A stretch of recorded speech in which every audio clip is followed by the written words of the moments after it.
palabra. The way I heard that song and knew, we're going to get to that. We're going to get to that in a second. The way this network said, oh, y'all like Netflix? Y'all like the Netflix adaptation? Welcome to Disney Plus. Because every single episode that they has dropped, I can't even speak anymore. Every episode that they have dropped, 1, 2, and 3, I'm clenching my throat from the first, again, from Foggy's death all the way to spoilers. Again, you're in the spoiler episode now, and I apologize if you're on my socials. I could not contain myself. When that una palabra, Man on Fire. I heard Man on Fire. I saw Denzel Washington all over again. I took notes. I was in this episode, okay? There's so much that I want to talk about. There's so much in the duality. There's so many moments that are parallel to one another. There are so many moments that have pure antithesis to each other. Two characters on screen walking down the same line but going through different paths. This episode had so much to talk about, so much to play in, and I am so excited to dive in. And I promise you, we'll get to that episode. But I love that this was a full Puerto Rican celebration episode. I mean, let me flip to the front of my notes here, but we just open up in such a beautiful place. You see Hector and Matt speaking to each other, and you already see, again, how I was talking about the duality of the characters. You start off seeing both of them vigilantes, however you want to say it. I say vigilantes, but you see two people who fight masked for the rights, or for the freedom of the people and the safety of people on the streets, but they're masked vigilantes, but one is incarcerated and one is not. And it's so interesting to see Matt fighting for him, yes, but now as a lawyer, as the other side, and him even saying later on down the road, there's other ways for you to be a hero. The hypocrisy bleeding out. It's almost so that Matt has to convince himself that he's doing the right thing. He was Daredevil for so long that now he's trying to hypocritically convince the world that this is better. When he sees a man who over and over, it was the right thing to do, he knows this in his core, but he's now having to convince himself that it's not true. And oh, buddy, to have him be like, don't worry, Hector, you'll be free soon, or whatever the hell he said, having that be the last line before the title sequence starts, I was like, no! And in that moment, I thought he was gonna lose. I truly thought, because Matt had said that, it's like, why would you jinx it? Why would you jinx it?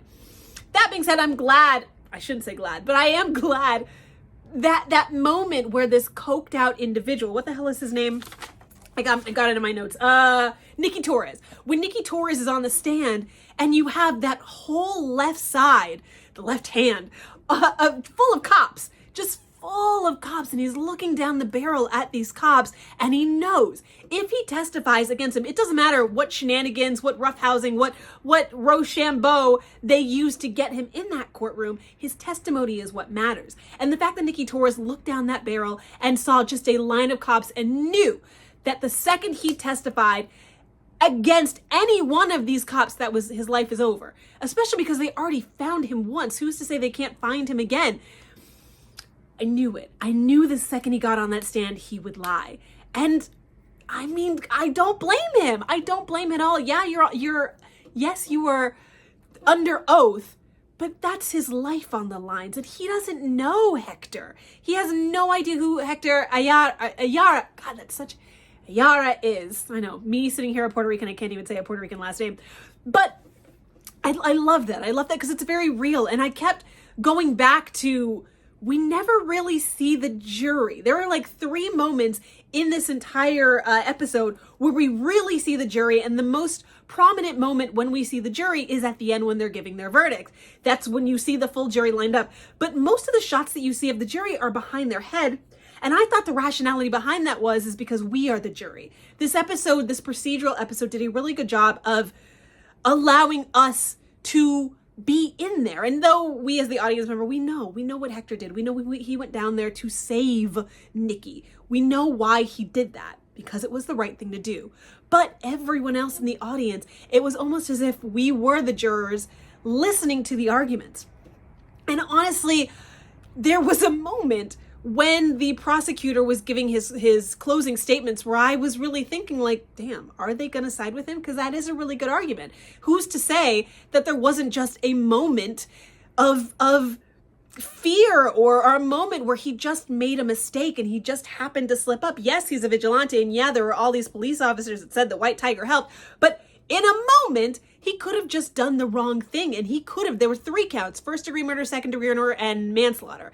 And for him to get off on all 3, I was like, what? That's amazing. But it sets such a strong precedent for future vigilantes. This is now, they can use this court case in every single other proceeding going through. Well, we said that White Tiger was a good person and he got off. So who's to say that all these other vigilantes won't get off as well? It sets such a strong precedent, which is why at the end, and I don't know who it is, I'm still thinking it's Vanessa. I still do think that it's Vanessa pulling the strings. I think that Fisk was giving that big speech of like, oh, I need to do something, but Vanessa was already one step ahead. All of these little things are driving both Matt and Fisk to believe, I mean, in this case now, Matt is going to think that Fisk is the one that, especially after this BB article comes out, is going to believe that Fisk is responsible for Hector White Tiger's death. But he's not. It is Vanessa. And I want to stand strong to that. Yes, in my previous, if you're following me on socials, I thought that it was going to be BB who was going to reveal White Tiger's true identity, that Hector is the vigilante White Tiger. So for Matt to do it, for Matt, I was like, you asshole. And I'm so sorry if you're underage, but I was like, you hypocritical, narcissistic asshole, for you to sit there and you don't want your identity revealed. It was so hard for you to tell Foggy and Paige, and you ruined their lives when you did. Foggy's dead and you don't even talk to Karen anymore, but it changed their lives fundamentally. And for you to reveal his identity while you're Daredevil, ooh, you an asshole. You are an asshole and you killed this man. And there is no other way to say that. You are not a good lawyer. And I know he's a great lawyer. Don't get it twisted. Like, don't come for me. I know he is a great lawyer. But you're not a good lawyer if you're going to use your client in that way. You want to win so badly. And I know that this may have been the only way to get him off, but it's not your choice. That was his choice to come out in the way that he wanted to, and you took that away from him. And now it's like an LGBT argument. You made him come out when he wasn't ready to. And how dare you? How dare you take that away from him? I saw that moment and I was crushed. And I'm so great. I'm glad that it worked out in his favor. But if it didn't work out in his favor, you would have sentenced him to prison with half the guys, probably half the people in that precinct, or at least a good third of them. He probably put them in that jail cell. And now you've sentenced him. He's lost his identity. Everyone in that prison cell would know that he was White Tiger. Either he dies on the inside or he dies on the outside. You've killed him either way. I just like, come on, man. This episode hurt my heart. And to hear Hector talking about, because I'm Puerto Rican and I'm Black. And so to hear Hector talking about these gringos who, you know, they talk about Puerto Rico and these birds and they're annoying, but for me, it's a symbol of home. I'm just listening to him talk about this moment and this identity of who he is and why he does these things. And it was just so beautiful. And it's these little moments that humanize him. I just kept thinking throughout this entire episode, this is a human being. This is a man who makes a choice every single day. And it's so interesting that the prosecutor was like, these men over here, these men and women do this without masks on. But like, they're still wearing a uniform. You know, this is still Marvel. This is still the MCU where we've got a giant celestial coming out of the earth. You know, it doesn't matter whether you're masked or you're not. It's just a matter of what you do.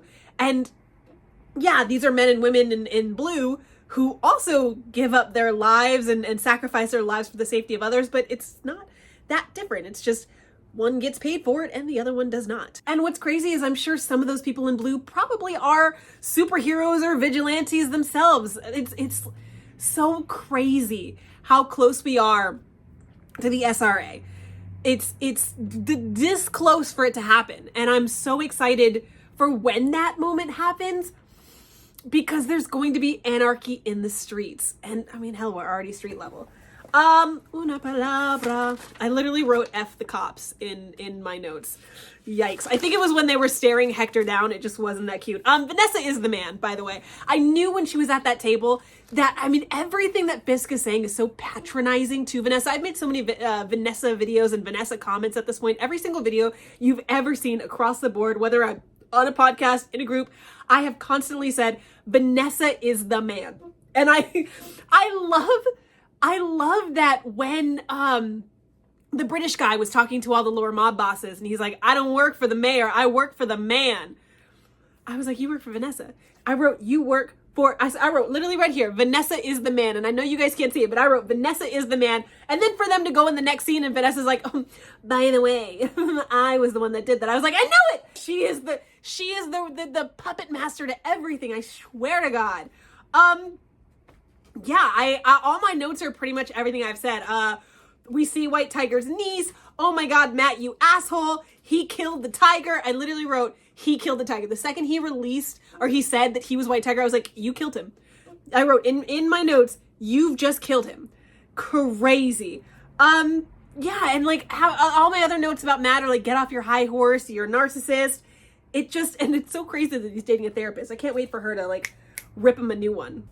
And the last thing that I really want to note, because this video is getting long, and I've kind of danced around all the topics that I really want to talk about in this episode, but I loved Matt having the totem of the devil horn, how he was holding on to it. It gave me Inception vibes, the Leonardo DiCaprio film. It made me feel like he needed a reminder that everything that's happening right now is a dream and this is not the reality. You know, just like in that film, he had the spinning top, and if it fell, he knew that he was in the real world versus not. And it almost feels like, if I'm gonna do the metaphor, it feels to me like when that horn is attached back on the head, he's back in reality. But as it's like his totem, and so long as he's holding on to the totem, so long as it's tangible, he knows who he is. But once he puts that horn back on, once the spinning top stops spinning, he knows he's back in reality. It just felt very Inception to me. There's so many layers of other movies in this show with Man on Fire and with Inception that I really loved the way that this episode played out. It made me super happy, and it makes me even more excited for the next episode, especially watching the last image that we see as the Punisher, which of course is a cop. That's a cop hired by Vanessa. She's just pulling her strings all around, but it makes me so excited because if this is playing out the way that I think it is, which it has been for the most part, Punisher's going to be in the next episode, baby. We're finally going to get Frank Castle, and I am so here for it. Anyway, let me know your thoughts about the episode. Did you expect everything that happened? Did you think that he was going to get off on all 3 of those charges? Let me know in the comments below, and I will see you guys for episode 4.